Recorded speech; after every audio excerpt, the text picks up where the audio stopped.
Taking the Mikel. It is the Obi-Wan podcast made possible by BetWinner. We're back with you. Great to be back. It's been a couple of weeks, John, since we were sat in these seats. Yeah, the hot seats. The hot seats. And of course, 2 weeks is a bloody long time in football. Since we last caught up, you're Arsenal's biggest fan now, John. I feel we should have like an opening song when we want to do the Taking the Mikel. You know, like a maybe like an Arsenal song. Yeah.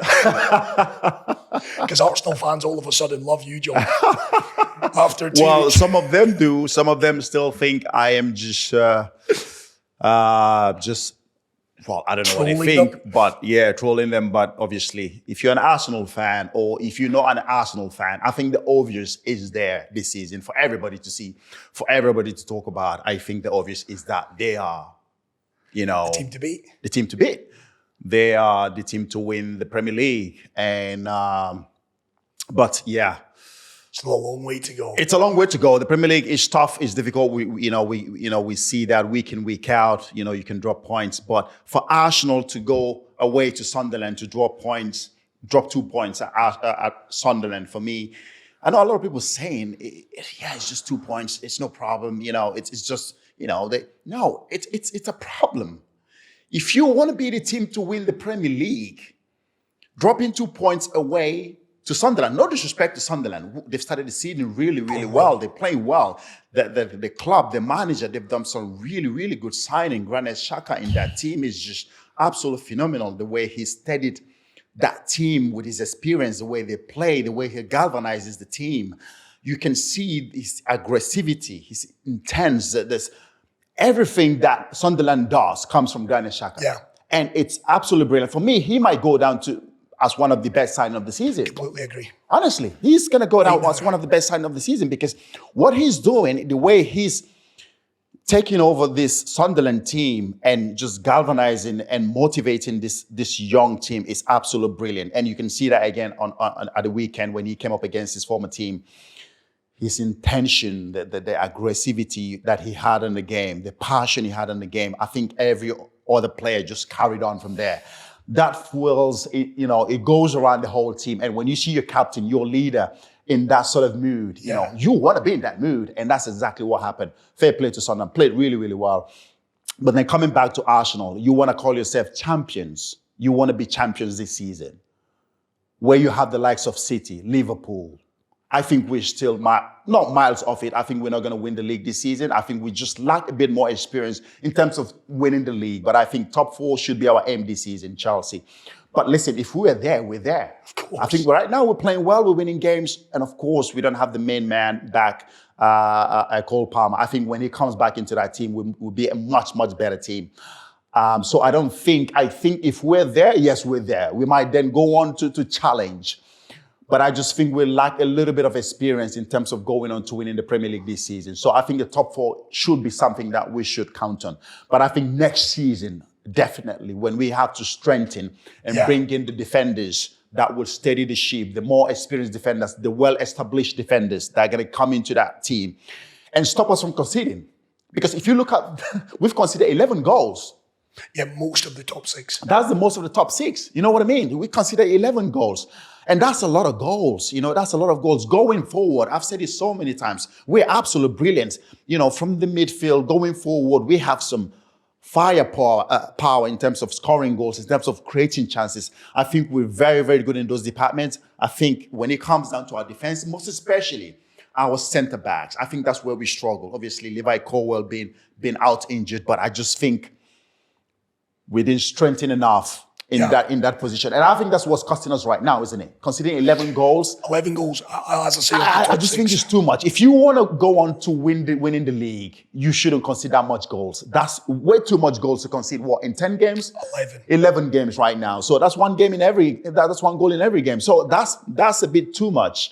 And I think that's one position that the club will look at and strengthen in the summer. And I think once we can be able to do that, I think I see just going on to next season, competing, actually really, really competing to win the league. But 11 goals is too much. Going forward, we are absolutely brilliant. Brilliant. I mean, the game on Saturday, I'll still come back to Arsenal. I think we still have to come back to Arsenal. But let's talk Chelsea first. I think on Saturday, I think we played, brilliant performance. I know, we're playing against a Wolves team that is, all over the place right now. No manager, and they haven't got a win, this season. So they are struggling. Wolves, I had them as one of the teams that's going to go down this season, and you can tell, they're all over the place. They are the worst team right now in the Premier League. And of course, we had to, when you have teams like that, sometimes it's very, very difficult to go out there and do the business.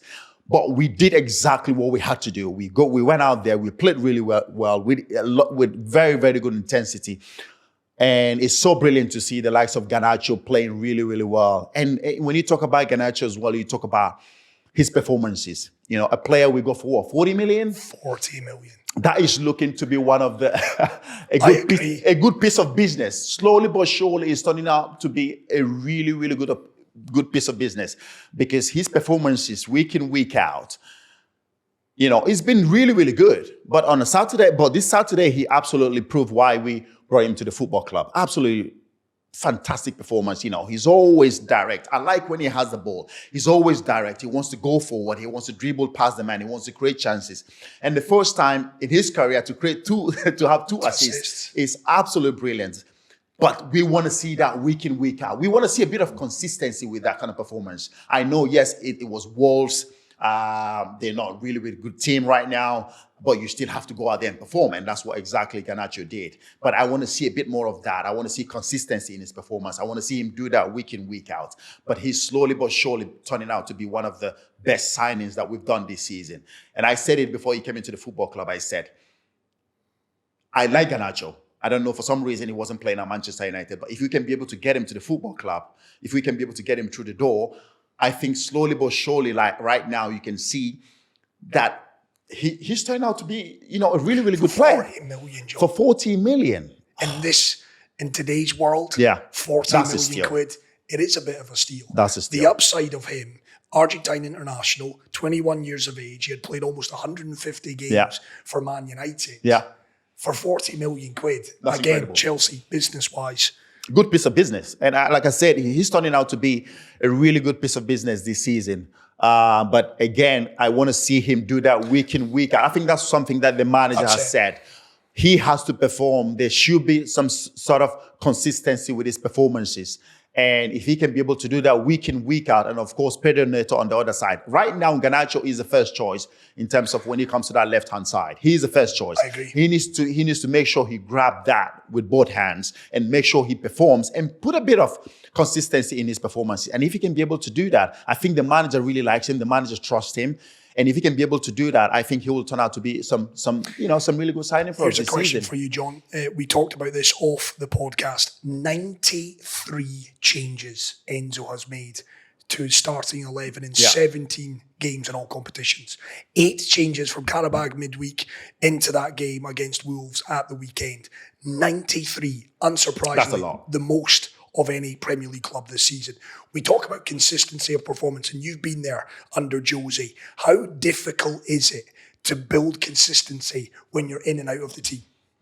Very, very difficult. Very, very difficult. You can ask any central defender or any partnership as well in midfield. Yeah. When you start to build some sort of partnership with your partner in midfield or your partner in centre back, it's so difficult when you keep rotating that position. For me, I think that's one position that a manager shouldn't rotate as much. Because when you start to build up that great understanding, that awareness, that understanding between you and your partner, it's so difficult when you start rotating. Because then, you start messing up with the understanding, with the partnership that you're trying to build. John Terry will tell you that, the partnership he built with Ricardo Carvalho. When you start to build that partnership, it's so important to maintain it. 93 changes for me is way, way too much. I understand a little bit of what the manager is trying to do. Obviously, coming from the back of, playing the Club World Cup in the summer, players not having as much rest as they usually do. And we can see that now with a little bit of injuries that we have in the team. So the manager is just trying to rotate the players, give them as much rest, but at the same time trying to win games, which is the most important things. It's so difficult when you do that, and at the same time try to maintain the form of winning games. But right now we're doing that. We're third in the league, not so bad. Only 6 points. Only 6 points, behind Arsenal. So not bad, but 93 changes is quite a lot. The manager, I think, obviously trying to gives players some rest, trying to rest the players and make sure that they're fresh every time they be called upon. So for me, yes, Reece James didn't play on the weekend again. Somebody who's been prompt with injury. The manager again looking at it thinking, let me give him some rest. He came into the game in the second half. Yeah. So just that rotation, that bit of rest will give the players that freshness when they come in the game. They have to perform. They have to do well. Estavio as well coming into the game as well. Fantastic player. For a 17-year-old, what this kid is doing on the football pitch is mind-blowing. It's absolutely mind-blowing for a 17-year-old kid from Brazil. His first season, what he is doing every time he comes on the pitch, every time he starts the game, there's something about this kid. There's a buzz about him. He wants to do well. He's very direct. He's very direct with his play. He wants to dribble past his defenders. He wants to create chances. He wants to score goals. He wants to win games. And it's incredible to see a 17-year-old, usually a 17-year-old, you come into the team, you just want to be on the pitch. You just want to perform. You just want to play. But this kid has something about him. He is incredible. He's brilliant. And for me to see him come into the club in the Premier League, and to do what he's doing, the braveness that he has every time he has the ball, you know what I mean? The awareness that he has every time he has the ball is just incredible for a 70-year-old. Yeah, it is. And Enzo has said, Chelsea have got a superstar. We have it. On their hands. We have got a superstar. Again, we don't know how his career is going to go, but I like in his impact, the excitement, as you say, John. There is a buzz. People are getting on the edge of their seats when he comes on. I actually liken it to when United brought in a 17-year-old Cristiano Ronaldo. Right? There is just a feeling that every time he steps over the white line, certainly, and he's coming on more as of an impact player at the minute, but he's going to do something. I think he was only on the pitch a minute. Exactly. Only a minute. He came on the pitch and straight away you can see the intent that he has as well, the aggressivity that he has in terms of going forward and wanting to create chances and wanting to win the game. It's brilliant. 1 minute, 2-3 minutes on the pitch, you can see he comes up with an assist. That's what you want to see, a player that comes on the pitch and make an impact. A quick impact is what you want to see as a manager. I've said it so many times, not the 11 that start the game will definitely win the game. You have the players that come off the pitch, come off the bench, that will come on the pitch and win you games. And that's what we see. The depth also that we have is good to see that players, when they come off the bench, they come in straight away and they help the team. So it's so good to see that. But it's incredible what this kid is doing at the age of 17. It's absolutely incredible. I think we've got a superstar on our hands here. If he can continue to develop in the right way and continue to improve, and there's no better manager to be able to help him with that than Enzo Maresca. I think what he does with these young players is absolutely brilliant. But again, like I said, next season, I like Enzo Maresca. But again, next season, I hope this season we can win the Premier League. If we're there, we're there. But I'm tipping us next season to be the team to beat. I'm tipping us next season to be the team to beat. And talking about that as well, talking about the team, again, we talk about partnership. When I look at that team and I look at Moise Caicedo and his partnership with Enzo Fernandez is becoming, what a partnership that's becoming. What a partnership that's becoming. I think Enzo Fernandez, yes, he had a struggle when he came into the club, same as Caicedo, but now you can see that those two are building a great partnership in that midfield. You talk about midfield partnership, you talk about Roy Keane, Paul Scholes, you talk about Frank Lampard and Obi Mikel. Exactly, McLean and the rest of them. But I think Caicedo and Fernandez, they're building something special here, something really special. Caicedo, of course, we can't talk enough about his performances week in, week out. His performances is 9 over 10, 10 over 10. And it's so good to see Enzo Fernandez as well starting to take his performances to the next level, because that's what we want to see. We want to see him performing well week in, week out. We want to see him, again, with consistency as well. And if he can throw in a Cole Palmer in that midfield trio, for me, is going to be the best trio in the Premier League. No doubt. That midfield trio will be the best trio in the Premier League. I don't see any trio in terms of midfield that is going to beat us when it comes to that. Once Cole Palmer comes back, a fit Cole Palmer with Caicedo and Fernandes, for me, the best trio in the Premier I'm League. going to stir the pot. Zubimendi, Rice, Odegaard. I don't think they're better than us. I don't think they're better than our trio. I think when you look at what Caicedo is doing right now, there's no better player, there's no better number 6 in the country right now. In the world, better than Caicedo. Better than Caicedo. There's none. And when you have a fit Cole Palmer, there's no better in terms of creativity, in terms of scoring goals, in terms of influencing the game. There's no better than Cole Palmer. There is no better right now in the Premier League. When he's fit and firing, there's no better. And of course, Enzo Fernandez also is coming there. He's getting there. But for me, when you talk about a midfield trio, there's no better. I think our trio, fit trio, firing trio is the best. And then Estevao getting better all the time. He's locked in one of the positions.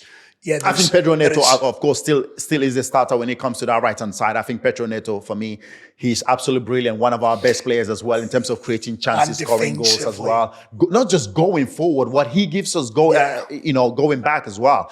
Chasing his man, tracking his man back, defending. The dirty side of the game, he loves doing that. And that's a joy of a manager. When you see one of your best creative players, one of your best players, not just thinking about going forward and creating chances and scoring goals. He also cares about the team in terms of defending. Yeah. It's amazing to see what Pedro Neto does. Not just going forward. The other side of the pitch as well, he does that really, really well. Tracking his man back, chasing his man back, and trying to help the team in terms of defensively as well. So it's a joy for a manager to see one of your best players do that. So for me, Pedro Neto, for me, I think he's the first pick on the right-hand side. And Garnacho as well, if he continues to perform week in, week out, a bit of consistency in his performances, for me, I think he's locked down that left side of the pitch. So it is showing signs of coming together. Yeah, we know, and we've talked about it. Central of defence is still a bit of a question mark. Yeah. The goalkeeper, still a bit of a question mark. We've gone over old ground there, but... The goalkeeper is a question mark, mate. There's no question about that. Yes, he's playing well. Yes, right now, there's a little bit of improvement in his game, which we can all see and we can all say, when he's doing well, we also have to give a bit of credit. Yes, Sanchez is doing a little bit better compared to what he's done last season. A little bit less mistake. He started the season again a little bit shaky, but now he's a little bit more consistent in terms of his performances. But I still think that we do need a top goalkeeper. You can see that when City has brought in Donnarumma, what Donnarumma is giving City. Yeah, what Donnarumma does for that football club in terms of the saves, in terms of everything he gives them. The presence, coming out to claim crosses, dominating his box. A lot of people say, oh, well, it doesn't come out and dominates his box. No, we can see that. He does that, mate. Crosses, everything. He comes out and punches them away. So that's what you want to see, a top goalkeeper. I think we should strengthen that position again in the summer. I think... I don't think we'll do it in January, but I think in the summer, I think that's a position we should strengthen. A goalkeeper position we should strengthen in the summer.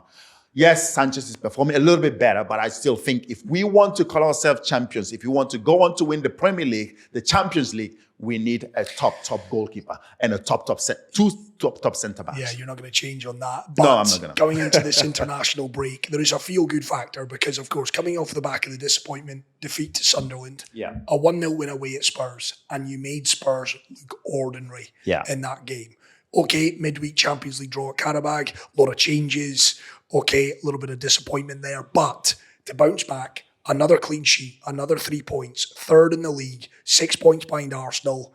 It's a lovely place to be in heading into this international break. It is 2 weeks of no games, no Premier League games. It's a good place to be. It's a good place to be. Third in the league. And then Burnley when you come back. And Burnley when we come back, good fixture Arsenal for us as well. And then Arsenal. So you look at that thinking when we do come back, that Burnley game is a must win. If we can win that game, then again, we're putting the pressure on Arsenal and putting the pressure on City, putting the pressure on the top guys. So we have to be there. That's what we have to do. We have to concentrate on ourselves in terms of improving and winning games. That's all we have to do. Don't look at what the other teams are doing. Concentrate on what we're doing. And be focused on what we want to achieve, which is top 4. If we're there, come towards the end of the season, we're thereabout and we're competing, then we can go for it. Absolutely, go for it.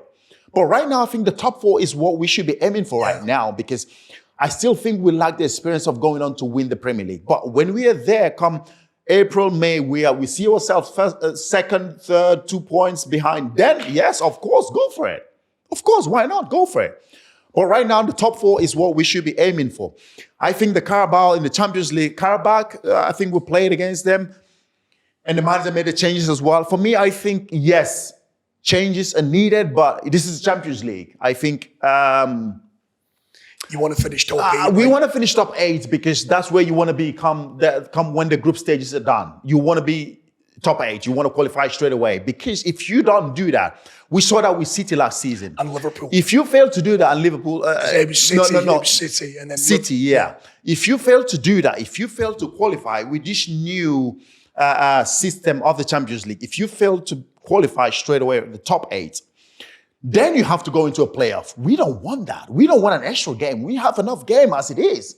You know, playing the Premier League, the FA Cup, the League Cup, the Champions League, the internationals as well. So it's way too many games. We don't want to be dragging ourselves into another playoff in the Champions League. And I think that's where the manager, that's my only criticism with the manager, because going to Carabao, that's where we should have made sure we win that game and get the maximum 3 points. Now we've dropped 2 points. And we found ourselves, what? 12 in the league. You don't want to be struggling when you don't want to find yourself in that situation come when the group stages is finished. So my only criticism with the manager was to make those changes. I think we should have played our best team in that Champions League game. And then at home against Wolves, no disrespect to Wolves, they haven't won a game this season. They are the worst team in the league. So for me, I think that's where we should have made some changes, because our home with our fans, I think if he played the B team or the second team, I still think we would have gone on to win that game. So putting ourselves in that situation in the Champions League is not a good position, but there's still a lot of games to play. There's still a lot of points to play. So we have to make sure we get ourselves in a good position in the Champions League and try to make sure that we qualify straight away. We finish top 8, because that's where everybody wants to be. You can see City last season struggle because they took it for granted. They thought, okay, you know what? There's a lot of games played. There's a lot of games to be played. We'll find a way to qualify. No, they found themselves having to play a playoff against Real Madrid. Was it PSG? PSG. Yeah, and they got knocked out. They got knocked out. So you don't want to be in that situation. You definitely don't want to be in that situation. So for me, and now you can see Pep Guardiola is taking the Champions League very, very seriously. Very, very seriously. Now they are... Yeah, you're right. They are third, I think, or third or fourth, something like that. Yeah. So you want to qualify straight away. You want to qualify top 8, qualify, done and dusted, and then you don't have to drag yourself into that playoff game. I guess the only thing there, and Chelsea fans listening and watching this, John, and you know this better than anyone. You were there 12 years, having lost to Brighton at home, having lost to Sunderland at home, and listen, let's be honest, there were still boos at half-time at the weekend, 0-0. Yeah. There is that, and we'd need Enzo here to back this up. But I think there is a little bit of pressure of playing at the Bridge right now. There is. I said it so many times. As players, sometimes you feel more comfortable playing away games because you don't have your home team, your home fans. Listen, we love our fans. Absolutely love our fans. I think we have one of the best fans in the world. I think we have one of the best fans in the Premier League. You've got to say that. But I take the point, right? They're great fans, but like any fans... José Mourinho always had to go with our fans. Yeah, he did. He loved he just felt like there's not enough noise. There's not enough support, towards the play. I understand sometimes where José Mourinho is coming from, but our fans are more chill fans. Our fans are not fans that are going to scream and shout and sing the whole fucking game. They're not going to do that. You have to understand that. You have to find yourself within you the motivation to be able to perform well, because sometimes our fans will not give you that. It doesn't mean they're not the good fans. They are. They want us to do well. They support us, but they're not just going to be the fans that are going to go crazy. They want to be entertained. So it's up to the players to find the motivation to be able to perform and give the fans what they want. Yes, there were boos. Yes, I've said it so many times. We have to find a way of. We did it. We found the breakthrough, and then we won the game 3-0. But playing against those so-called smaller teams is always a problem for us. Always a problem. away, at home, whatever it is, it's always a problem for us to go and break them down. And that's what we have to find a way of doing. I've said it so many times. The big games, we saw it against Spurs. We absolutely destroyed Spurs. Yeah. Absolutely destroyed. They couldn't get a kick. Absolutely destroyed Spurs. The big games, I'm not worried about. The big games, I don't have a sleepless. I don't worry about it. It's the smaller teams that really gives us problems. We have to find a way of breaking those teams down as quickly as possible. In the first half, get one, and then they have to come out.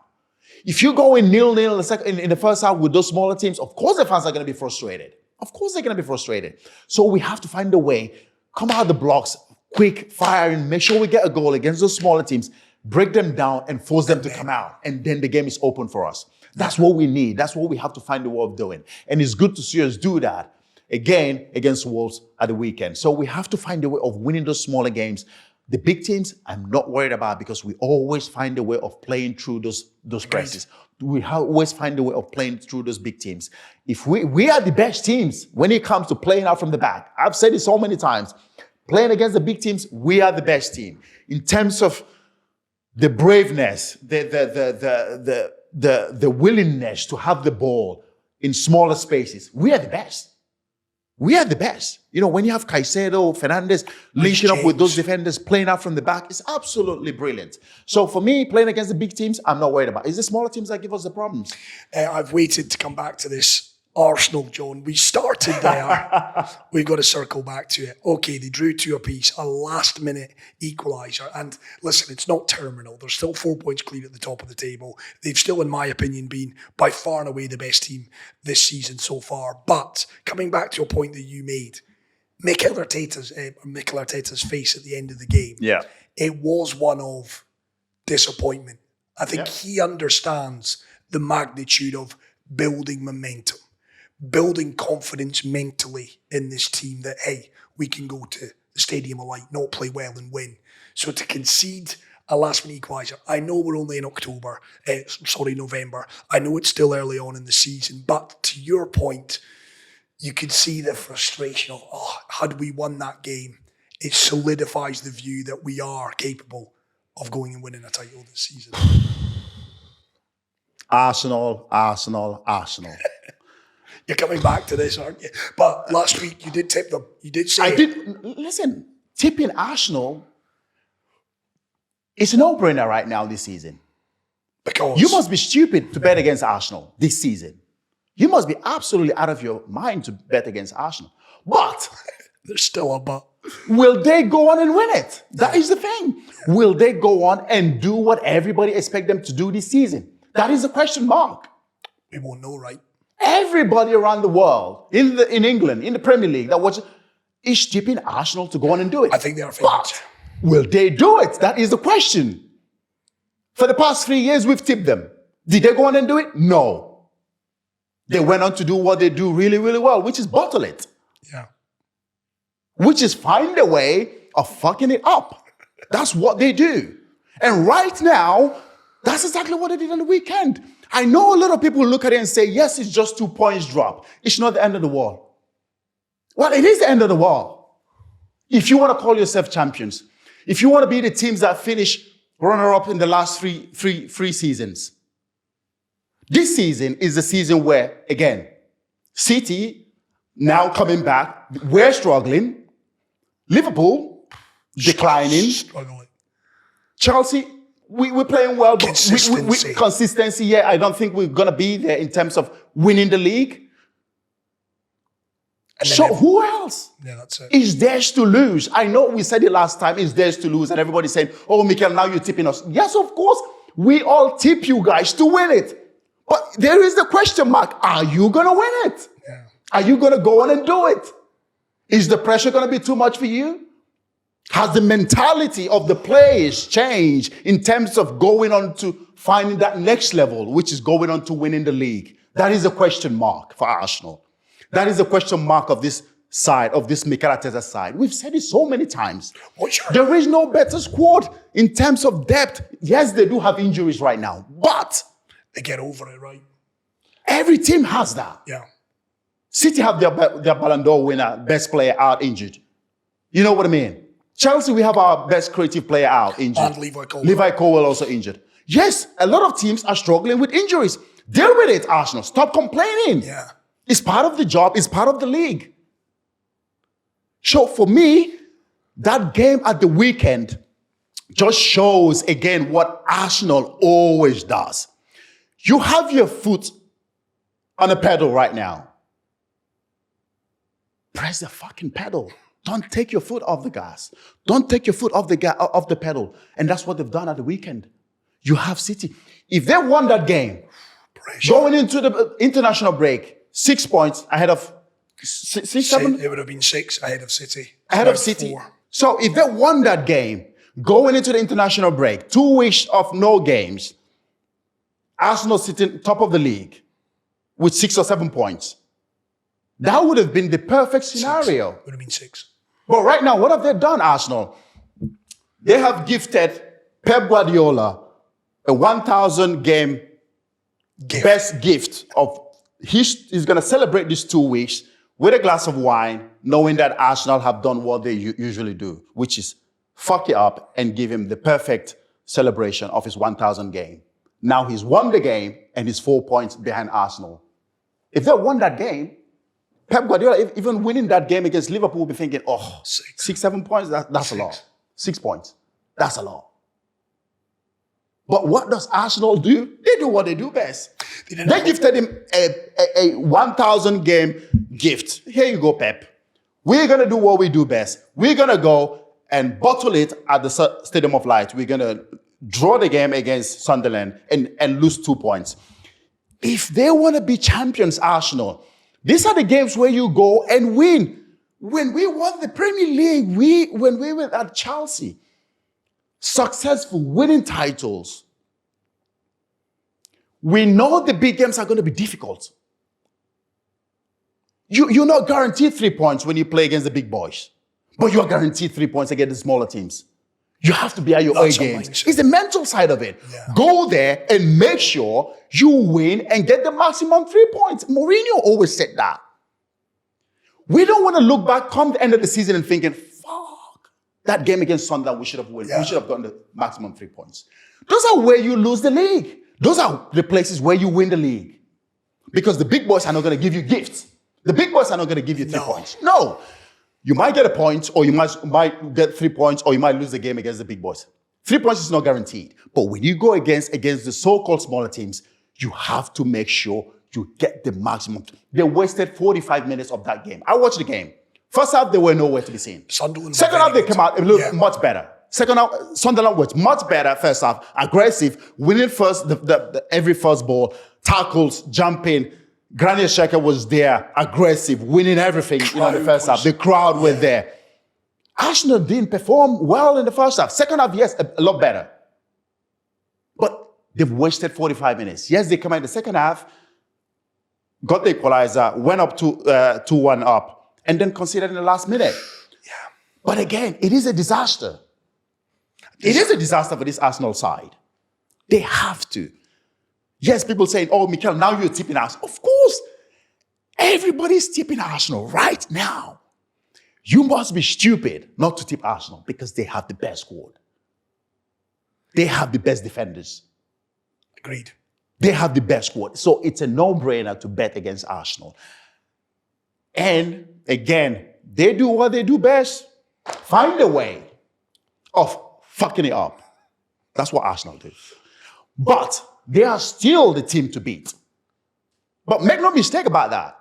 City are getting better. They are. City are getting better. I know Pep Guardiola is still trying to underplay the team performances, the way they're growing. He's a very experienced manager. Very, very experienced manager. He's sometimes playing the Sir Alex Ferguson mind games. During the week, he's saying, oh, Arsenal are the best team right now. They don't concede. It's a miracle to score against Arsenal. And what did they do that weekend? They went on to concede 2. First time this season. First time this season. Pep Guardiola is playing mind games with Arsenal. He knows exactly what he's doing. He's a very, very experienced manager. A manager who's won the Premier League 6 times, 4 in a row. He knows exactly what he's doing. He knows how to get the best out of his players. He knows how to play the mind games. And he's doing exactly that right now with Arsenal. Come next week, in 2 weeks' time, after the international break, Rodri is coming back. City are getting better. Absolutely fantastic performance last night. The way they crushed Liverpool. They did. Started the game really, really well. This, for a very long time, is the best I've seen City play. I agree with The that. best I've seen City play. Yeah. And without their best player, mate. Without their best player in Rodri. Without their best player. Credit to Nico Gonzalez. He's starting now to understand the position. He's starting now to get in better and understanding the team. It took him a bit of time, but right now you can see the way he's playing. He's starting to understand what Pep Guardiola wants him to do and what the team demands of him. And to cap it up, brilliant goal. I know it was a deflection, but he got his goal yesterday. City are coming. Arsenal fans, take it from me right now, City are coming. When Rodri comes back to that team, they're going to get much, much, much better. The spine. Will they be able to go on a run like they usually do? That's another question to be answered. But I think with a fit Rodri, City are going to be there. They are going to be there to put the pressure on Arsenal. The best I've seen Doku play. Doku yesterday sometimes was unplayable. He was. Unplayable. Sorry, young Bradley. But he got his hand full yesterday. He did. He was brilliant midweek against Real Madrid, was Conor Bradley. But you're absolutely right. Jeremy Doku had him on toast. And it's interesting, you talk on this point. I've never seen a player that does what Jeremy Doku does. When the ball comes, the quick stop and go. Away. It's not just doing that. When the ball is coming, the quick stop and go. It's incredible. And the way he does it, the pace in which he does it, the power in which he does it, the trickery in which he does it, everything was absolutely brilliant yesterday. Unplayable yesterday. And to cap it up with that goal, oh my God. I was sitting down watching that goal. I was like, whoa. Yeah. What a performance. What a goal. And to see him do that in such a big game was absolutely brilliant. And that's what Pep Guardiola demands from his players.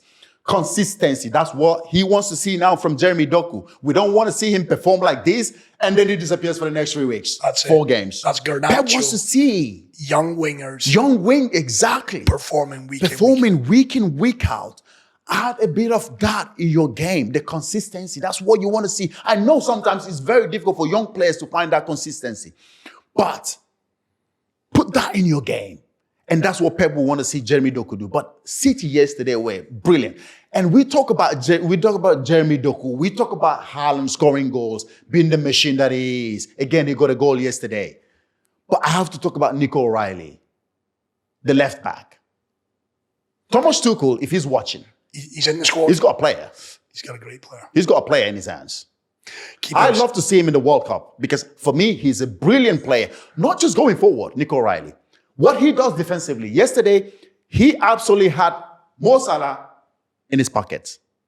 Absolutely had Mo Salah in his pocket. Mo Salah was nowhere to be seen.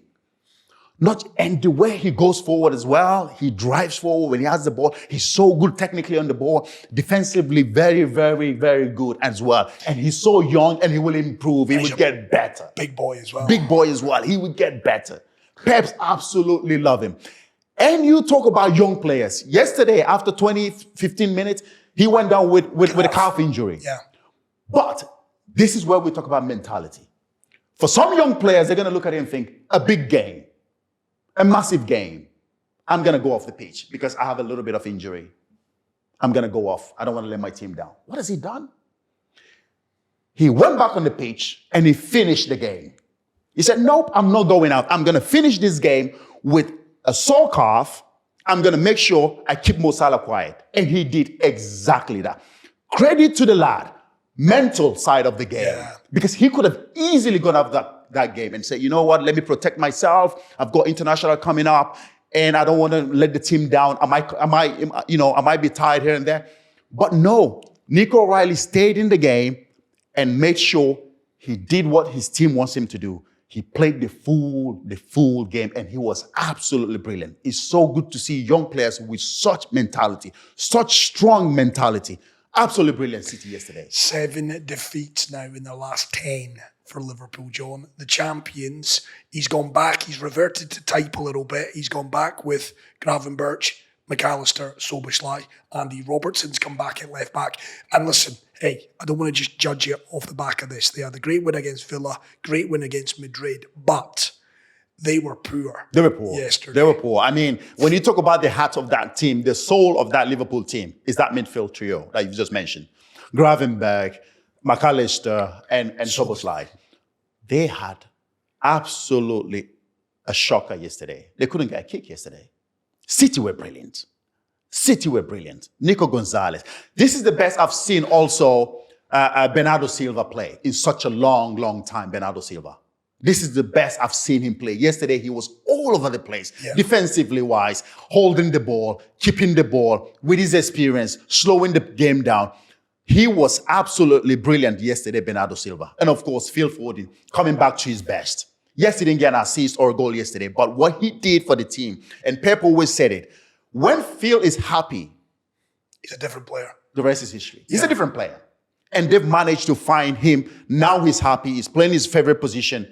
You can see the smile, the joy, the first touch that we know Phil has, the first touch, the turn, everything that he does right now is what we were accustomed with Phil. Yeah. That's what we know Phil is best at. And it's good to see him do that. You talk about all the creative side of the game going forward. But again, Pepper said it. What he does off the ball is absolutely brilliant. Running for the team, defending for the team, doing the dirty side of the game. Yesterday, he was brilliant. Phil Foden was absolutely brilliant. This City side are getting better. I think when Rodri comes back, they're going to become a much better side. Now, the question is, again, can they go on and run like they usually do? That's a question mark. But right now, they're getting better. And what about Florian Wirtz, John? I've got a lot of sympathy for Wirtz. I know that he is a talented boy. He is top, but he's struggling right now. The game seemed to swallow him up a bit yesterday, if you know what I mean. I feel sorry for the lad, though.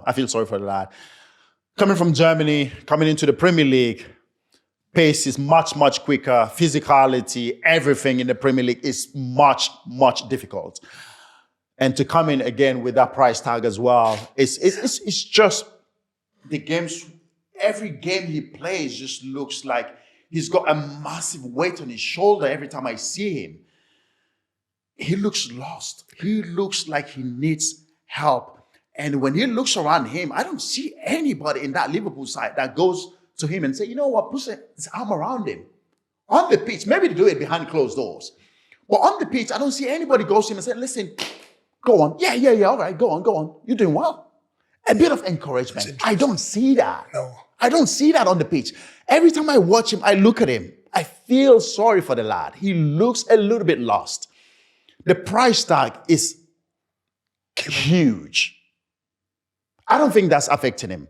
I just think he needs to find the consistency, he needs to feel a bit more at home. Because right now he doesn't feel that. He doesn't feel like he's at home. And he feels like he's still going to play for Mo Salah. He feels like he's still going to play for Isaac. Yeah. At Bayer Leverkusen, he was the main man. He was the guy. Everything went through him. But here, he feels like Mo Salah is still the main man. Isaac again is coming. He's kind of the main guy. So he feels like he's kind of like the third main guy or the fourth main guy. So for him, he feels lost. I feel sorry for the kid.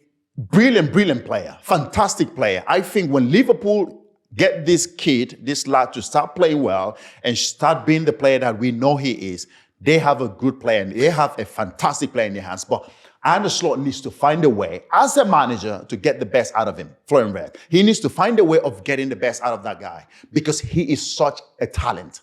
He is the potential in him is huge. And he's so young, he can only get better. So Ancelotti has got a massive job in his hand to find a way to get him to start playing well. Because if he does that, this Liverpool side are going to become a good team.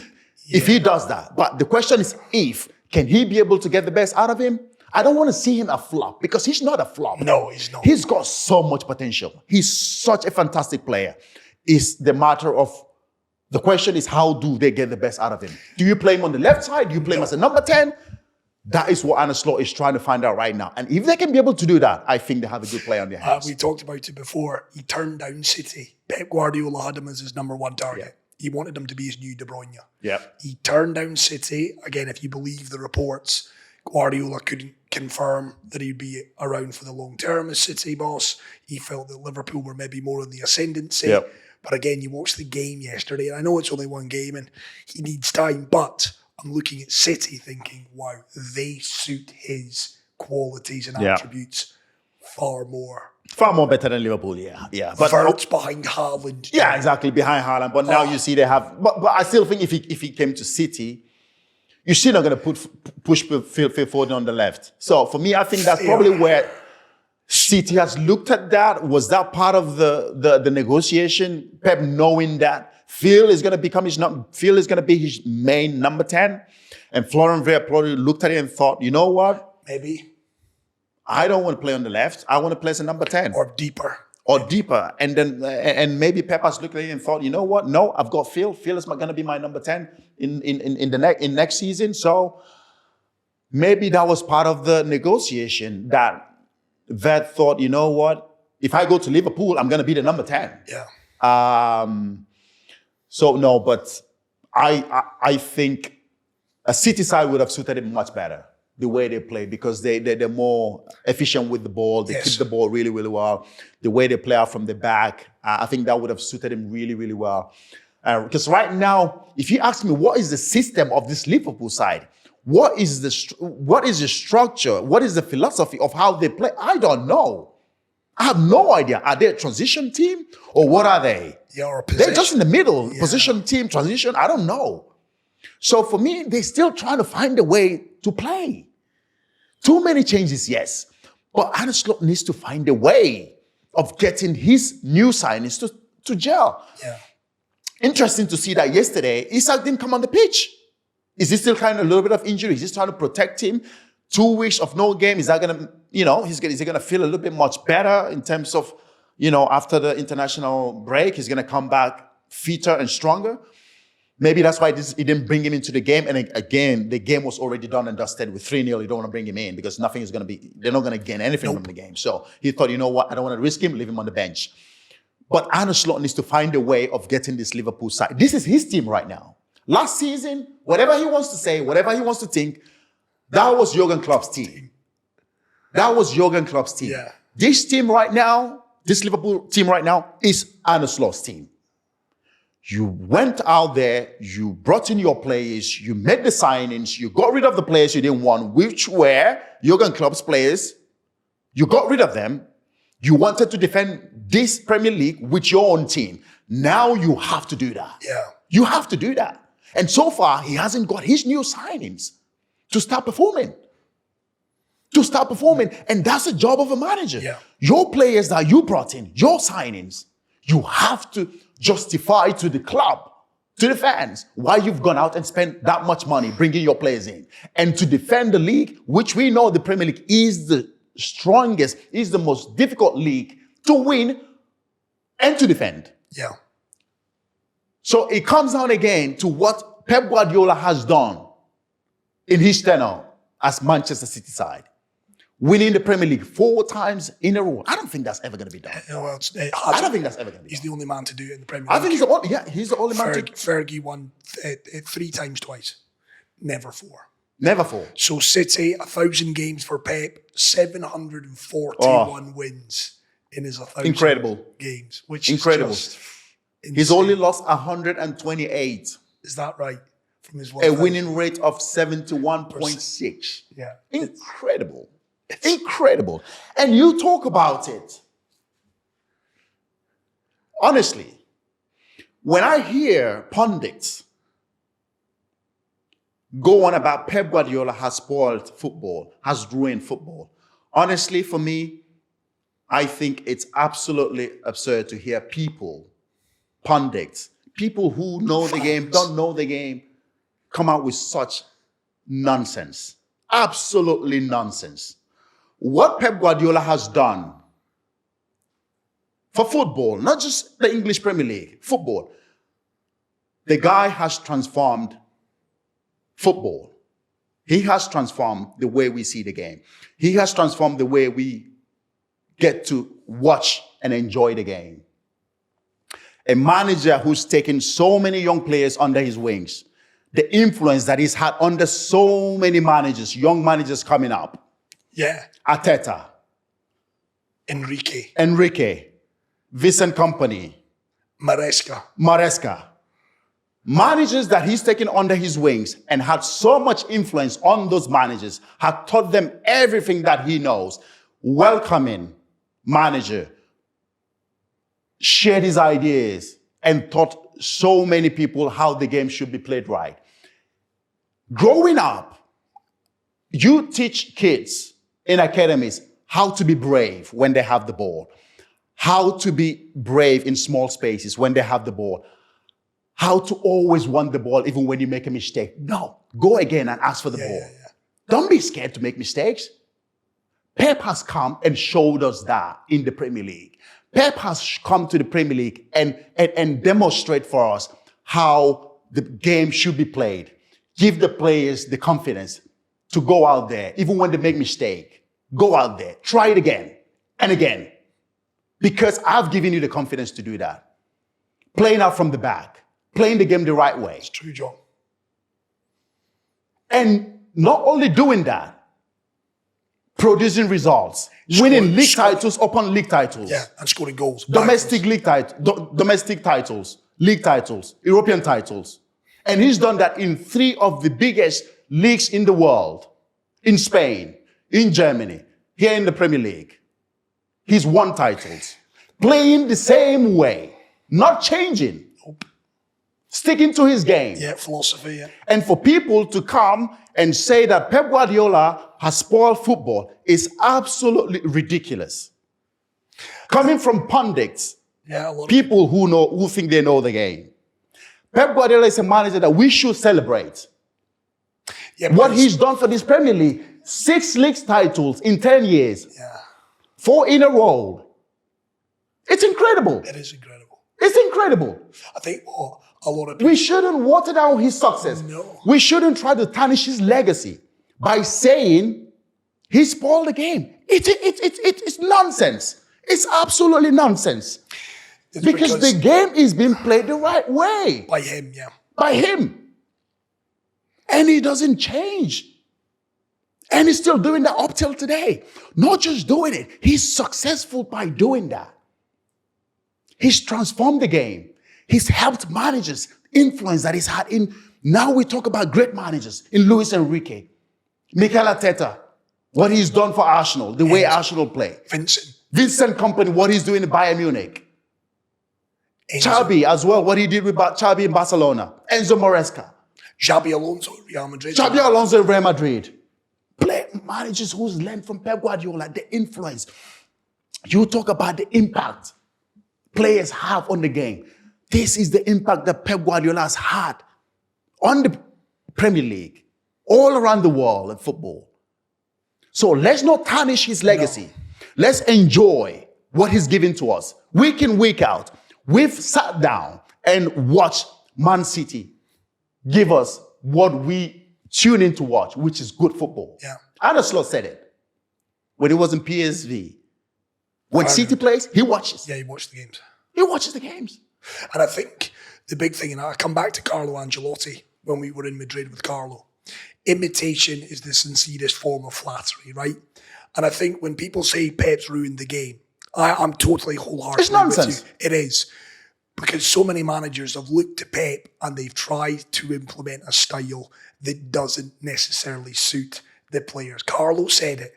Carlo said, listen, guys, I couldn't go in and play the Pep way at Everton Football Club. Exactly. Pep is not asking you to play his way. Exactly. He's not forcing anybody. Exactly. He doesn't have a fucking gun in his head and said, you have to play my way. Exactly. No, this is Pep Guardiola's way. And he is. Don't copy if you don't want to. You're right. Play your way. And he's perfected it. He's perfected it. Yeah. The crazy thing is that when you see League 2 sides on a Sunday, on a Saturday, League 1, League 2, Conference League side, try to play a Pep Guardiola way. No, nonsense. Don't play that way because, number one, you don't have the players to play that way. Exactly.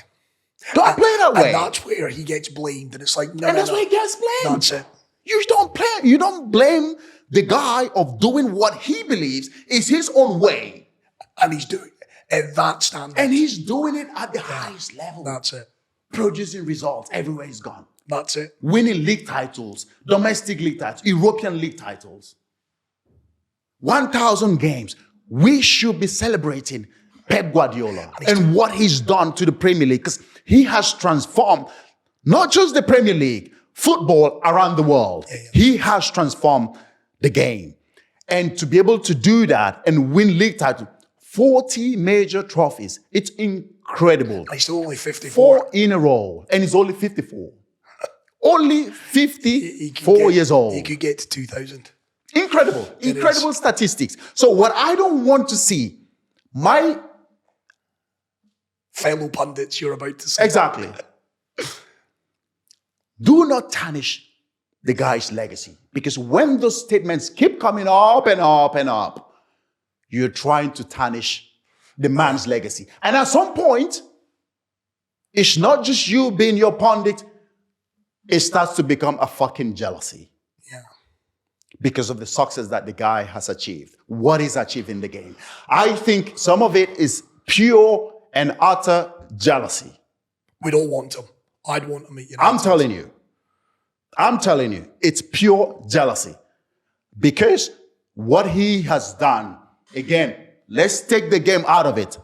The influence that he's had with managers coming to him, learning the game, and then fucking off and coming and playing against him. He should turn out one day and say, you know what? I don't want to keep producing young managers because they all come up play against me. No, but he still opens his door to those guys. He loves it. He loves to share his ideas. He loves coaching. He loves to see the young managers grow and become brilliant managers. We should celebrate the guy. We should applaud him for what he's done for the game. Not trying to tarnish his legacy. Agreed. Not trying to water down his success by saying he spoiled the game. No, he's transformed the game in a good way, in a fantastic way. He's kept us on the edge of our seats week in, week out, watching City side produce magic. That's what they have done. That's what they've done for so many years. So good. And he's still doing it now. Now we would have all thought, oh, no, you know what?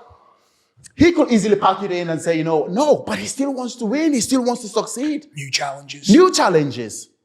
He keeps going. I tell you what, John, I hope Pep's watching or listening to this. We might get him on the podcast after this. John's on the payroll. No, I just hate when people, it's a success that should be celebrated. I get it. Don't tarnish it. No, I get it. I totally get it. The jealousy shouldn't be there. Pundits shouldn't try to tarnish his legacy. And he's not responsible for what He's not. He's not responsible for the way the game is being played. Right. That's his way. Play your way, he plays his way. So for me, I hate when I hear that from pundits. I hate it. Because for me, it's no longer you doing your job. It's pure and utter jealousy. Right.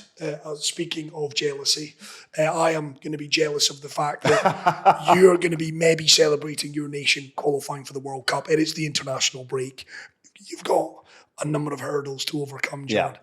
Yeah. Gabon, get through that. Ooh. It's then Cameroon or potentially the Democratic Republic of Congo. You've got 2 massive games upcoming. Yeah. How confident are you? Very. Are you?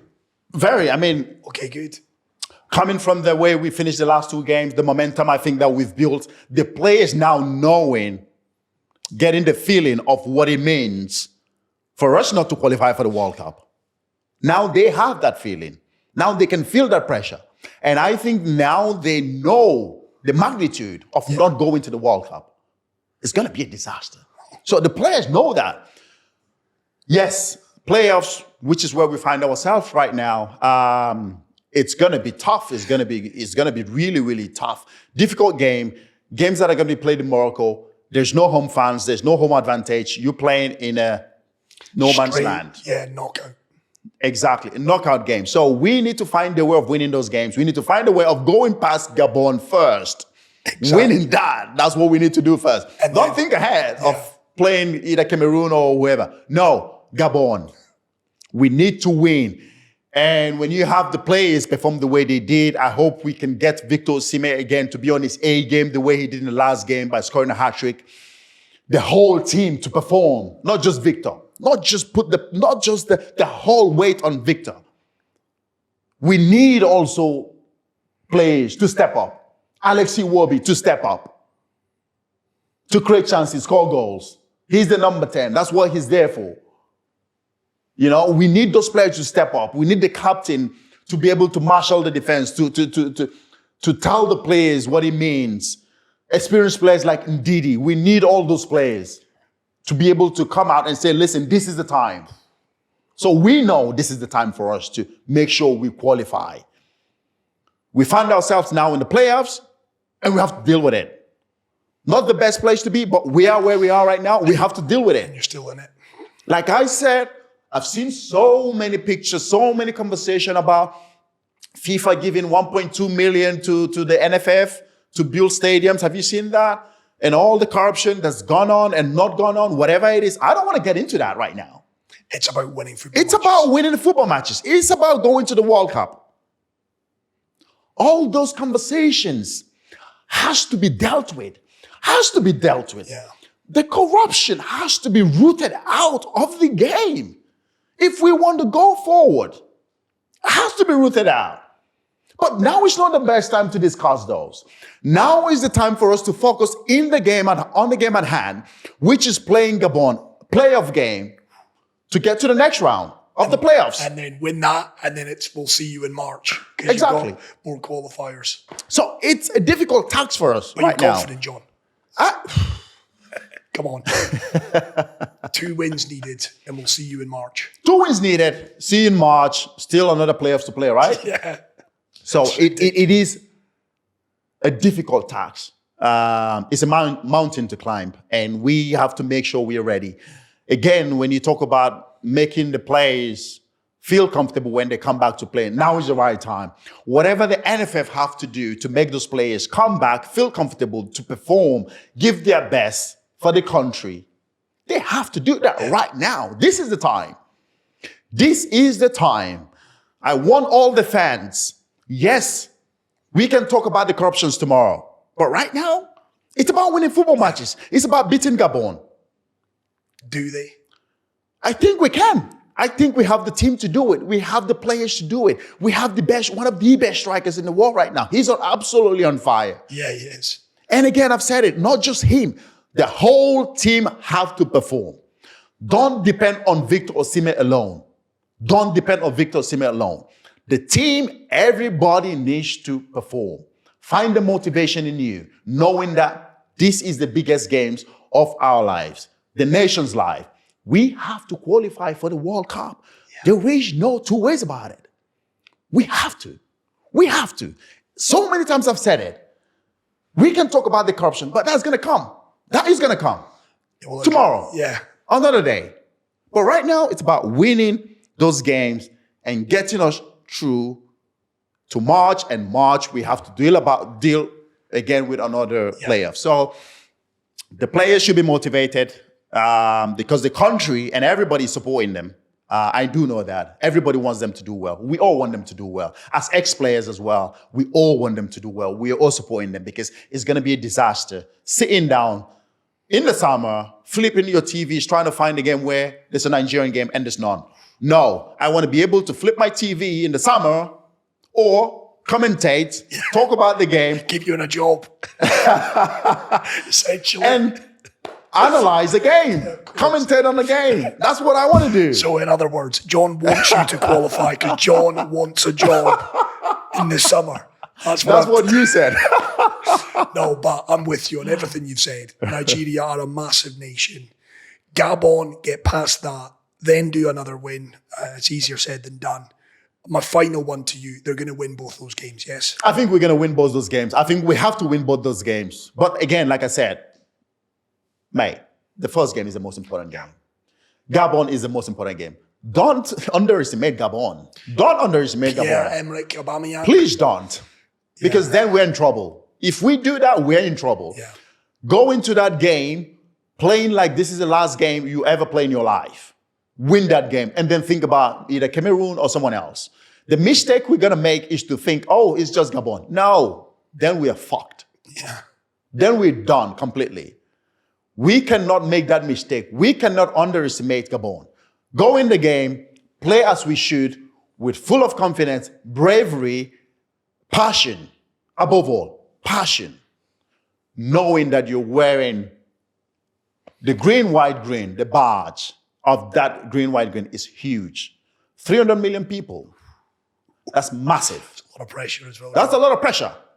But you have to deal with it. You have to deal with it as a football player. You have to. So I know they can do it. I believe in the players. So we have to support them. I don't want to get into 1.2 million, FIFA giving the money or not giving the money. Did they build the stadium or not build the stadium? I saw something that was built somewhere. Oh my God, horrible. I don't want to get into that. Just win. Just win the game. Win this week. That's all. That's all that matters. Right, he is backing in Nigeria win. A couple of wins, I know he is. Right, want to mark your cards. Next episode of the Obi-Wan podcast made possible by Bet Winner. It's finally here. It is our live event. Yes. With John Terry. That's going to be available to download and, of course, to watch on our YouTube channel at the end of this week. So get on that. We've got more big names aplenty as well. Couple of weeks off now, John. Yes. We can relax. Enjoy Nigeria. Enjoy the Super Eagles. I will be watching, We all will be watching. I'll be watching. Biting our fingers, biting our nails. Biting our fingernails. I'll be doing that for you, John. I want Nigeria to be there. I just want you to be paid next summer. Right, that is it. We'll be back with another edition of Taking the Mikel very soon.